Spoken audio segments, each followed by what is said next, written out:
माना कि मेरी आवाज़ नहीं जाएगी, दरो दीवार से टकरा कर पलट आएगी। करो इन अंधेरों का इलाज, वरना ये कौम उजाले को तरस जाएगी।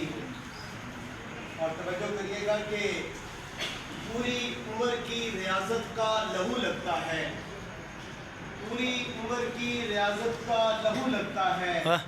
इतना आसान नहीं है कार्य पूरा होना। सुभान अल्लाह।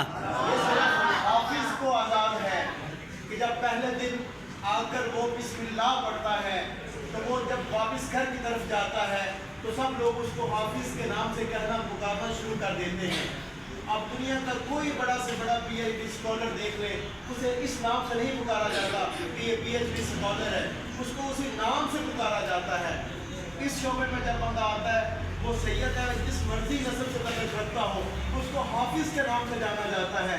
और जब क़यामत का दिन होगा, लोग जन्नत की तरफ जा रहे होंगे और कुछ लोग ऐसे रोशन चमकदार होंगे लोगों के चेहरे, और लोग सवाल करेंगे कि ये लोग कौन हैं जिनके सरों के ऊपर यकूत और मरजान के ताज सजे हुए हैं। तो जब आलम गैब से आवाज़ आएगी, ये दुनिया में उन लोगों के वालिदैन हैं जिन्होंने कुरान के ख़जाने को अपने सीने में दफन किया। और मेरे लिए आज़ाद और फ़ख्र की बात है कि इन चटाइयों के ऊपर मैं भी बैठ के कुरान पढ़ता रहा हूँ। और हमारे जो उस्ताद मोहतरम थे कारी यकूब साहब, वो मदीना यूनिवर्सिटी में 9 साल पढ़ा के आए थे।